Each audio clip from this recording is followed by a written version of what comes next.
Bonjour, je m'appelle Moussa, je coach auprès de tous ceux qui désirent devenir des conquérants accomplis. Aujourd'hui, toujours dans cette thématique de prise de parole en public, nous allons voir un sujet. Prendre en possession de votre environnement. Waouh, c'est extraordinaire.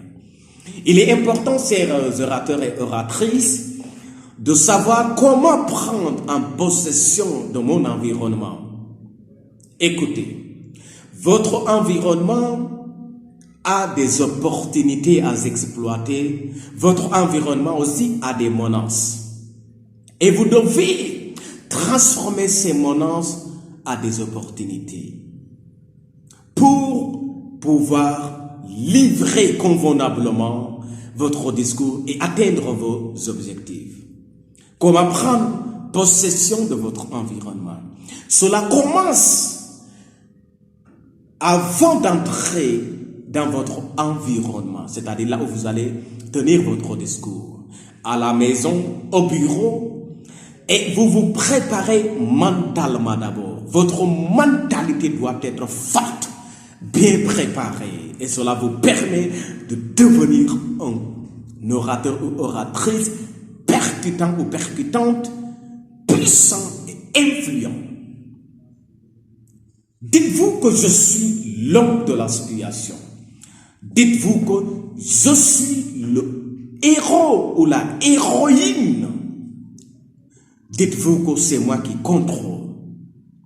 Dites-vous qu'il n'y a pas d'ennemi. Je suis le chef. Et le chef dicte ses lois. Mes chers amis, écoutez bien. Dès que vous quittez votre maison, avant d'entrer dans la salle, c'est extrêmement important. Comment entrer dans la salle? Entrer dans la salle avec un sourire et un regard donnant de l'assurance. Cela atteste à votre auditoire que l'environnement vous appartient. Regardez votre auditoire avec un sourire et même saluez votre auditoire à travers le premier rangée. Vous pouvez les serrer la main avec un sourire. Vous pouvez parcourir votre auditoire, la salle à travers vos regards. Vous pouvez vous saluer l'auditoire comme ça, comme ça, comme ça.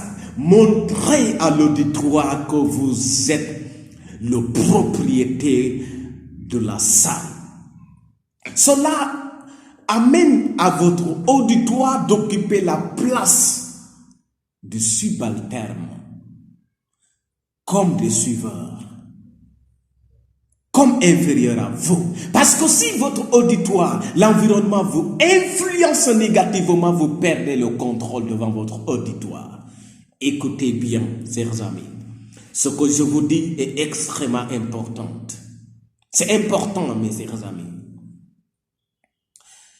Alors, étant entré dans la salle avec assurance, vous avez déjà gagné le cœur de votre auditoire. Vous avez imposé votre loi à votre environnement. Deuxièmement, en montant pour parler à votre auditoire, marchez avec assurance. Focalisez-vous. Il va falloir qu'il voit comme un lion affamé, un lion qui rougit. Tantôt un lion affamé avec des regards dévorants. Tantôt avec un sourire qui donne de l'assurance. Je vous donne les clés pour devenir un orateur influent et redoutable. Une fois devant la chaire, devant le pupitre, ne parlez pas d'abord. Regardez votre auditoire comme le faisait Staline. Regardez votre auditoire et observez votre auditoire. Après, regardez votre discours et souriez votre auditoire ensuite et dites-les en mots. Exemple, vous êtes formidable. Vous êtes fantastique. Waouh! Et là, vous amenez votre auditoire sur la plante de vos pieds. Mais vous ne les écrasez pas, mais vous les dominez, vous les domptez. Waouh! Et deuxièmement, commencez à être dans les mouvements et commencez à saluer. Votre salutation est extrêmement importante. Écoutez, vous gagnez le cœur de votre auditoire durant les 30 premières secondes. C'est là que tout commence. C'est là que tout commence, chers amis. Et là, vous allez voir votre auditoire être dans une posture de réception. Il vous écoute avec admiration. Il vous écoute avec attention. Chers amis, lorsque Staline était devant son peuple, il n'y avait plus de mouvement ni de bruit. Il y avait de l'harmonie entre Staline et son auditoire. Quand Martin Luther King tenait son discours, il y avait de la concentration. Le peuple avait envie d'entendre le message. Quand Lumumba était devant son peuple, il y avait réellement de l'adoration, comme le peuple ressemblait comme étant dans l'église ou à la mosquée. Écoutez bien, j'utilise ces termes que vous venez d'entendre de façon péjorative pour ne pas blesser. Écoutez, Lumumba était un messie entre guillemets de son peuple.